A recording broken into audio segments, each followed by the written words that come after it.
Hey everybody, guess what? We have a special guest on the show, and guess who it is? It's Joyce. Our amazing guest who has been here before, and we have had amazing interviews together. So welcome, Joyce. Hi, lovely to have me. Lovely to have you, and lovely to have me. So, Joyce, Joyce. So tell me about. So we're going to talk about Linda Berens' work, right? Exactly, yeah. And cheekiness aside, we will dive into Linda Berens' work. I'm actually trained under her, and I saw that you had a video Cool. about her system recently. So we can deep dive into the life of Linda or the stuff that she has to bring to typology for those who are new to her. Oh, cool. Okay, let's go right on ahead. So, what can you tell me about Linda Berens' work? Yeah, so Linda Berens, she has four lenses, and one of them is essential motivators. So these are the Kiersey temperaments. It's where you see the NF, NT, SP, SJ stuff out there. Hmm. So the NFs are known as the catalysts or the idealists in Kiersey's, and then for the SJs, they're known as the guardians in Kiersey, and in Linda's system, the stabilizers. And so the NTs are called the theorists in Linda's system, and it's called the rationales in Kiersey. And for the SPs, they're known as the improviser in Linda's, and in Kiersey, they're known as the artisans.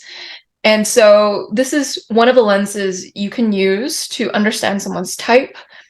And there are a total of four lenses. So the second one is interaction styles. So it's the in charge, behind the scenes, get things going, chart the course. If you follow C.S. Joseph, he uses it in his type grid, actually. So yeah, he takes it without giving her credit sometimes. And so Linda gets kind of puffy about it. Okay, And yeah, go ahead. you'll also see the interaction styles in DISC. So it's the dominant, influencing, steadiness, conscientiousness. It's very similar to the interaction styles. So if you know that, you know a lot about it already. Okay, But let's get right into it. So, how does this look like?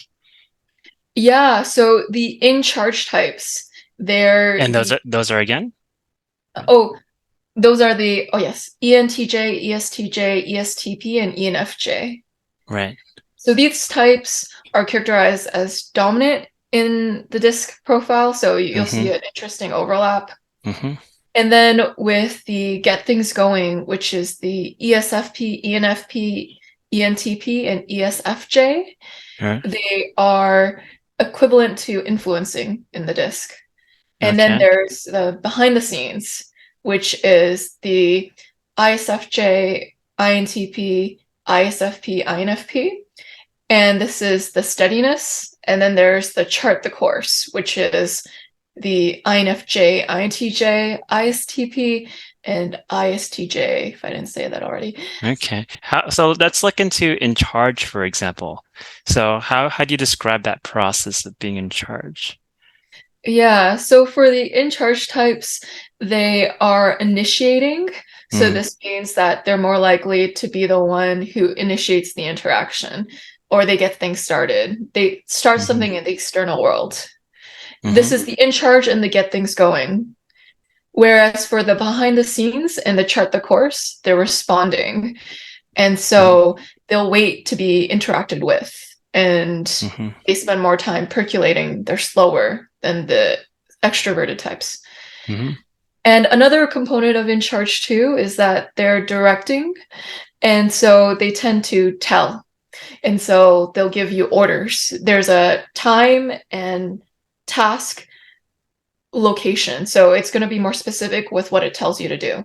Mm. Where, I have a question. So, like, would you say there's a difference between like ESTP, who's like a eight versus a seven? I yeah, feel like I think maybe they come off differently, or there's like maybe other factors such as Glenco's the DCNH kind of thing, like dominant, creative, etc. Yeah. What would you say? yeah. So I'd say the most stereotypical in charge people tend to be eights or threes. Whereas for the get things going, the most stereotypical version you'll find is an Enneagram 7. Mm-hmm. And so your Enneagram type can actually change how your interaction style looks like. So you could Okay. be a more stereotypical in charge if you're an ESTP 8, but if you're a 7 who's an ESTP, you might relate a little bit to the get things So going. so this is your take on the system, right? It is, yeah. Yeah. And I think that the interaction styles, even if you don't fully nail down someone's type, it'll get you in someone's range. So Okay. let's say someone relates to chart the course and behind the most, then you can infer that they're most likely an introvert because those are the two introverted styles. Where if Mhm. it's someone's like, I can't tell if I'm in charge or get things going, then you know it's very likely they're an extrovert because they relate to both the extroverted styles. Mm. And on the converse, too, if someone relates to behind the scenes and also get things going, you can tell that they're most likely a P type because those are the types that tend to be informing. And 80% of these types, or 75% ish, are Okay. the P types. And if they're in charge and chart the course, are the types that someone relates to the most in terms of Hmm. interaction styles. You can tell that they're most likely a J type just because 75-ish% of these types are J types. Okay. So it's easy for just narrowing down someone's type too by Hmm. seeing the order in which they relate to the interaction styles. Hmm. Okay. You being an INFJ, so you are a chart de course. Yeah. So do you identify with that style? I do, yeah. So with each of the four types in a category, they have the one outlier type that is a little different than the other types. They For just the want to like shake it up a bit. shake it up, yeah, Shake it exactly. up. Yeah, dun, dun, dun. So can you tell me, so what's the chart de course one who's not an IJ or STP? It is the ISTP, yeah. Do you find that to be the case? Yeah, so there is going to be a more go with the flow style with the ISTP, but generally they will have a chart the course, steady, direct style with communication. Yeah. Whereas the INFJ is the only feeler in the chart the course. And so they're going to be warmer when they say things. So it's not going to be as direct and tell. It's going to have a little bit of kindness and warmth to it. Okay. So you're kindly gathering people onto the course. Yeah, exactly. Yeah. Okay, cool. In what ways do you chart the course people operate? Yeah, so chart the course people, they like to plan up front. So they like Hmm. to devise how they're going to keep things moving and how they're going to go about something. And so they are the ones who want to get everything on board so there's steady progress towards some. Mm, okay. For positive ends or evil ends. Exactly. You know what to expect, Leon. Okay, so can you tell me, so what do the behind the scene people do? Yeah. So behind the scene people, they want the best results. And so they Hmm. want to gather input. And so they have an informing style, suggesting. So instead of telling you what to do, they suggest, give you information, and then let you do what you think you should do in that scenario. Hmm. Yeah. And it's your style, Leon. Yeah. It sounds so incredibly moral. So Just kidding. absolutely. Every interaction style has its own values. Yeah. Yes. Yeah. Okay. And what's the other get things going? Yeah, they get things going. They are the people who generate the positive energy. They're the ones who crack the jokes, get everyone together Hmm. and to participate, bring up their mood. You only get buy-in when you create that camaraderie, that friendship. So Hmm. they're good at that component. And what's so great about interaction styles is that if it's used in the workplace, it's easy for people to identify their types. So they basically just tell you, are you initiating or responding, or are you Mm, directing or informing? And then they easily put you around the interaction style that you're at. I And see.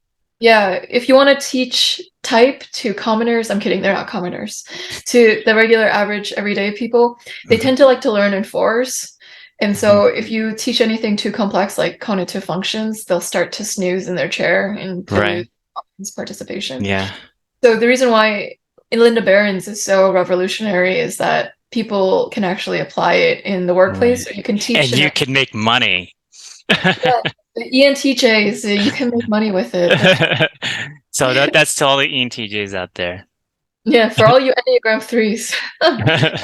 Yeah, but like we all have friends that we want to also know about type because we don't want to be the only geek or nerd talking about it in our circle. Mhm, So Linda Berens is a great place to get people interested.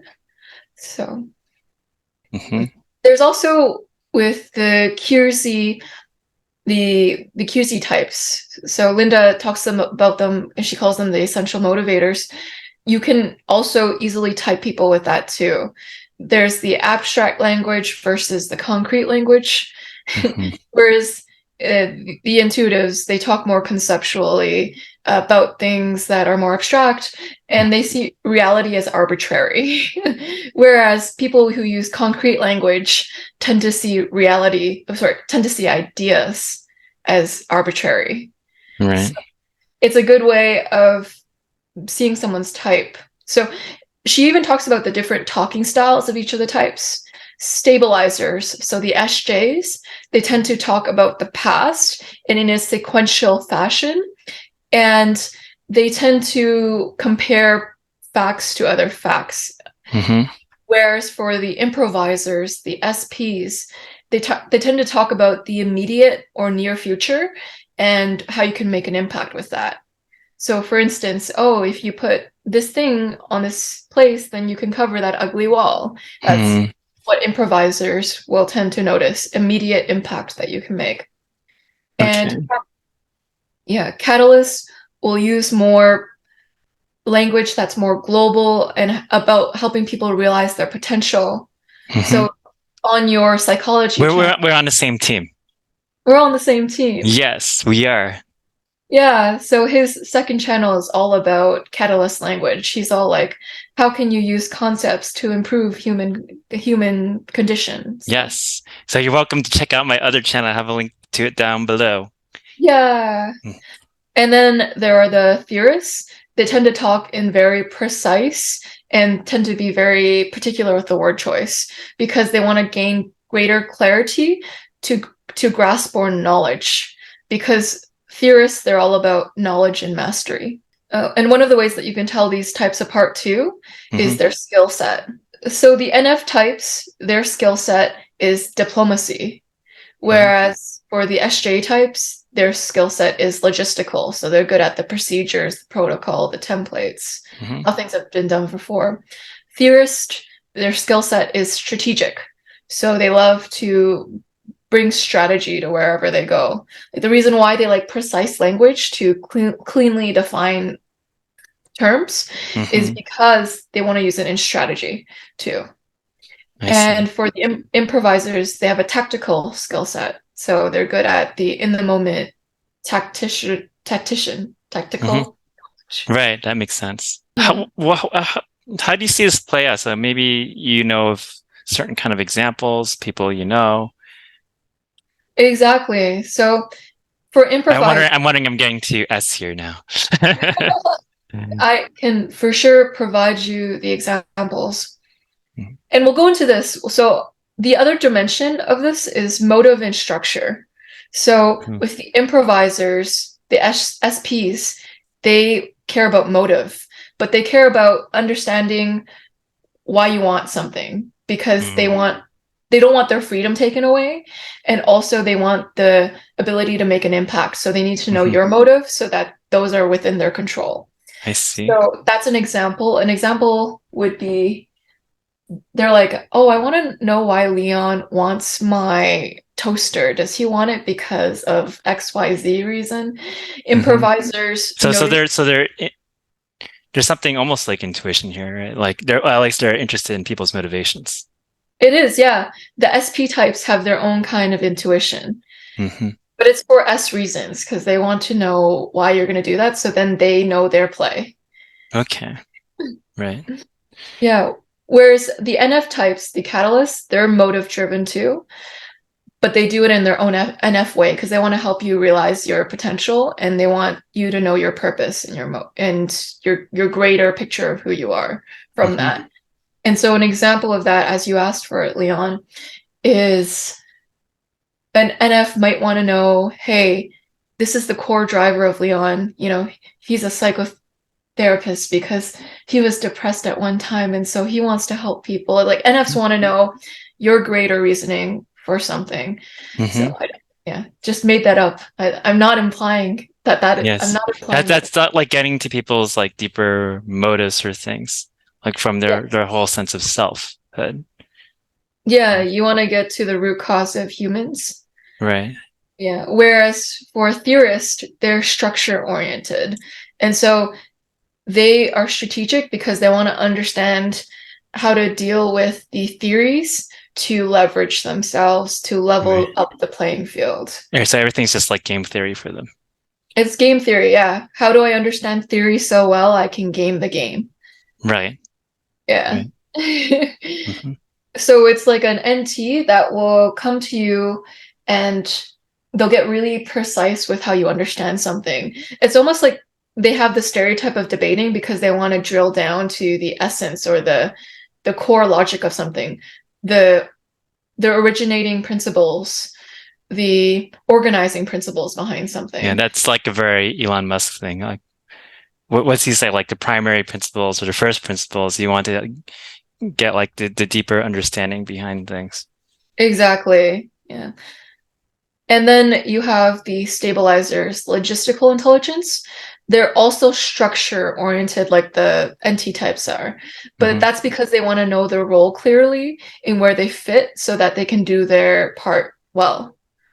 So Hmm. you can see that they each have their own flavoring of this. Like the NF types and the SJ types tend to be affiliative. And so this means that they like interdependent effectiveness. They like everyone to work together to be effective. So, okay, Catalysts, so you're saying like, and that's true with the ESTJs and ISTJs as well. yeah, it is, Hmm. but it's in different ways. So the NF types want to be affiliative because they believe in oneness and they want everyone to work together in this like beautiful society. Kumbaya, my lord. Yeah, Yeah. win-win kombucha.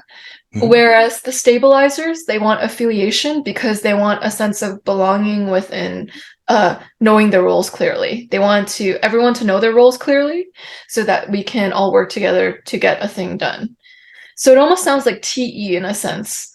And there's some descriptions of SJs that sound a little bit TE like, to be honest. Right. Yeah. Okay, so that'd be helpful to know like the idea of affiliative. Yes. Okay, so And then there's feeling types that are not affiliative. exactly. Mm. Yeah.